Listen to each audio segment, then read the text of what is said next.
नमस्कार मित्रों, मैं हूं आलोक दुबे और जितने भी प्रतियोगी परीक्षा की तैयारी कर रहे हैं आप सभी मित्रों को मेरा नमस्कार। मेरी शुभकामनाएं कि आप सब लोगों का सिलेक्शन हो, आप सब लोग लक्ष्य को प्राप्त करें। मित्रों, लक्ष्य को प्राप्त करना जितना सहज प्रतीत होता है उतना सहज है नहीं, बहुत ही कठिन काम है। लगातार लगे रहने से लक्ष्य जो है प्राप्त होती है। लक्ष्य के मार्ग में एक एक क्षण बहुत ही उपयोगी होता है, इसलिए एक एक क्षण का सही उपयोग होना बहुत जरूरी है। जिस प्रकार सुनार धीरे धीरे करके सतत सोने पर हथौड़ी को चलाता है और उससे एक सुंदर आकृति उभरती है, उसी प्रकार जो व्यक्ति लक्ष्य को निर्धारित करता है, एक आकार को बनाता है और फिर अपने मेहनत से उस आकार को साकार करता है। एक अनगढ़ पत्थर को जो मूर्तिकार है वो छैनी और हथौड़ी से बार बार मारता है और फिर उसमें से एक आकार उभरता है। दुनिया उस चित्रकारी की, दुनिया उस आकार की, उस प्रतिमा की तारीफ करती है, परंतु उसके भीतर छिपा होता है एक सतत लगातार चलने वाला मेहनत। आप सभी लोग आईएएस की, यूपीएससी की, आईपीएस की, collector, deputy collector, SP, DSP, assistant professor आदि की तैयारी में वर्षों से लगे हुए हैं। जब लगातार लगे हुए हैं तो छोटी छोटी जो परेशानियां हैं उससे डरने की आवश्यकता नहीं है। परेशानियां तो आएंगी। कल के तारीख में जब आप कलेक्टर बनेंगे तो आप बनेंगे, वेतन आपको मिलेगा, कुर्सी आपको मिलेगा, रुतबा आपको मिलेगा, फिर दूसरे से आप यह अपेक्षा क्यों करते हैं कि वह आपकी सहायता करेगा? क्यों करेगा? जब सब कुछ आपको पाना है तो उससे जो परेशानियां हैं वो परेशानियों को भी आपको ही पाना होगा। और जो व्यक्ति जी जान से जुड़ता है, जो व्यक्ति लक्ष्य के लिए कुछ भी करने को तैयार होता है, ऐसे व्यक्ति को एक दिन लक्ष्य की प्राप्ति होती है और दुनिया में उसका मस्तक ऊंचा होता है। आज मैं आप लोगों को ऐसे ही एक महर्षि के विषय में बताऊंगा जिसका नाम था दैत्य गुरु शुक्राचार्य। देवासुर संग्राम में जितने भी देवता थे मारे जा रहे थे, क्योंकि उस समय संजीवनी विद्या का खोज नहीं हुआ था। दुनिया में कोई ऐसा व्यक्ति पैदा नहीं हुआ था जिसको कि संजीवनी विद्या दिया जा सके, क्योंकि इसके लिए जो मार्ग था वह अत्यंत कंटकों से भरा हुआ था। ऐसे समय में जब देवताओं के गुरु बृहस्पति को पता चला कि भगवान शंकर के पास यह विद्या है और वो मुझे दे सकते हैं, तो वे तुरंत भगवान शिव के दरबार में पहुंचे। बोले कि हे महादेव, देवासुर संग्राम की स्थिति तो आप स्वयं जानते ही हैं कि देवता मारे जा रहे हैं, जिनसे हम अपेक्षा करते हैं वे मारे जा रहे हैं। प्रभु, इनकी चिंतन मनन कीजिए।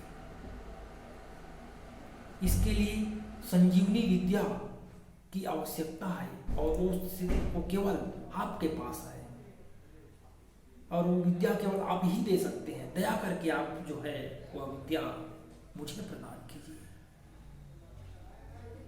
महादेव ने कहा, यह विद्या तो मेरे पास अवश्य है, परंतु इसको प्राप्त करना, इसके लिए जो पात्रता की आवश्यकता है वो बहुत ही कठिन है। तुमको अपनी पात्रता साबित करना होगा, तभी तुम इस विद्या को प्राप्त कर पाओगे।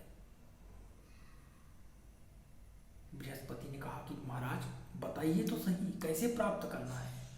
उन्होंने कहा कि 4 वर्ष तक बरगद के खोह में उल्टा लटक करके और उसमें से जो पत्तियां झड़ेंगी उसके धुएं को पान करके तुमको कठोर व्रत करना पड़ेगा और इस बीच तुम अन्न जल ग्रहण नहीं करोगे।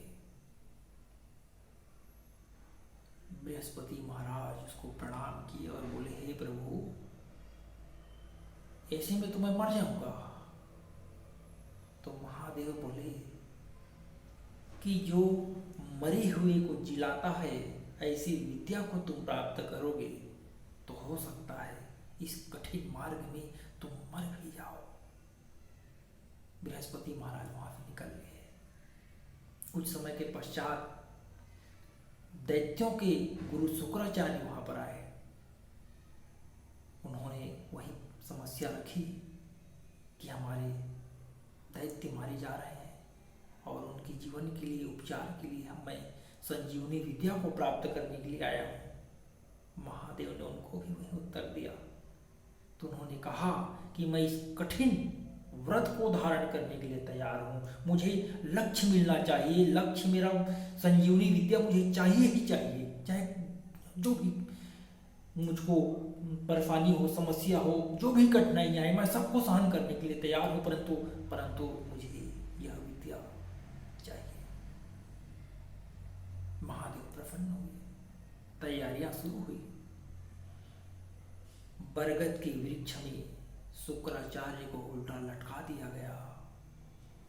उसके शिष्यों ने बरगद के झड़े हुए पत्तों को वहां पर अग्नि से प्रज्वलित करके उसमें से धुआं पैदा किए और फिर संजीवनी विद्या उसको प्राप्त हुई। गर्मी, बर्फात, सर्दी सबको झेलते हुए शुक्राचार्य अपने कर्तव्य के पथ से विचलित नहीं हुआ। तो मित्रों, प्रतियोगी परीक्षा भी संजीवनी विद्या के समान है। जिस व्यक्ति के पास में पद नहीं है, प्रतिष्ठा नहीं है, उसका जीवन मृत्यु के तुल्य है, वह जमीन पर रेंगने वाले कीड़े की तरह है। और आपको यदि इस जीवन से ऊपर उठ करके संजीवनी विद्या को प्राप्त करना है, लक्ष्य को प्राप्त करना है, कलेक्टर बनना है, एसपी बनना है, डीएसपी बनना है, पद चाहिए, रुतबा चाहिए, तो फिर आपको सब चीज करना पड़ेगा। इसके अलावा आपके पास और कोई भी दूसरा मार्ग नहीं है। जो कोई बताता है कि ये शॉर्ट तरीका है, ये ऐसा तरीका है, नहीं मित्रों। बड़े लक्ष्य को प्राप्त करने के लिए सतत परिश्रम की आवश्यकता है। इसके लिए कोई हाई फाई और ब्रिलियंट बुद्धि वाले व्यक्ति की आवश्यकता नहीं होती है। यह धैर्य का परीक्षण है, क्योंकि कठिन समय में व्यक्ति का धैर्य ही होता है। इसी का यह परीक्षा है। परीक्षा में तो आप बाद में बैठते हैं, परीक्षण तो आपका पहले ही हो जाता है जब आप धैर्यपूर्वक पढ़ते हैं। और धैर्यपूर्वक पढ़ी हुई चीज़ों को धैर्यपूर्वक परीक्षा हाल में लिखना और उससे अंक प्राप्त करना, ये भी बहुत बड़ी बात होती है।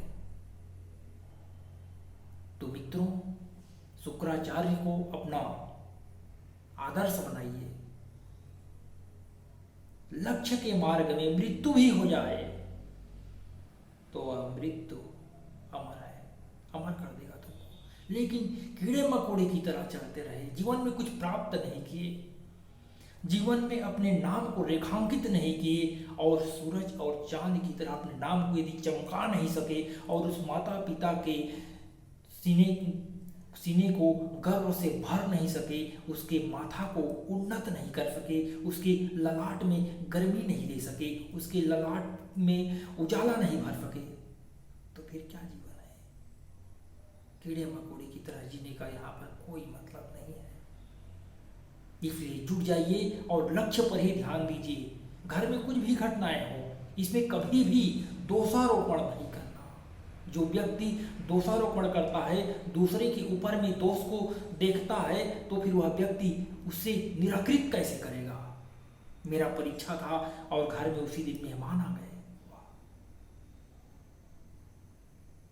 मेरा कुछ काम था, उसी समय शादी होना था, उसमें मैं इन्वॉल्व हो गया, परीक्षा में मेरा नहीं हो सका। मुझको कुछ चीजें खरीदनी थी और मेरे पास पैसे नहीं थे। ये सब बहानेबाजी है।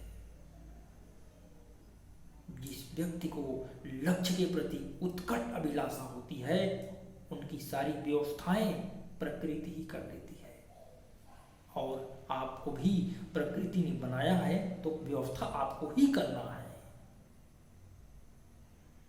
इसलिए लक्ष्य को लिखिए, लक्ष्य को याद रखिए और उसी को केवल याद रखिए। लक्ष्य से जरूरी संसार में कोई काम नहीं होता, क्योंकि और काम के लिए और समय है, लेकिन लक्ष्य को प्राप्त करने के लिए कभी कोई समय नहीं होता है।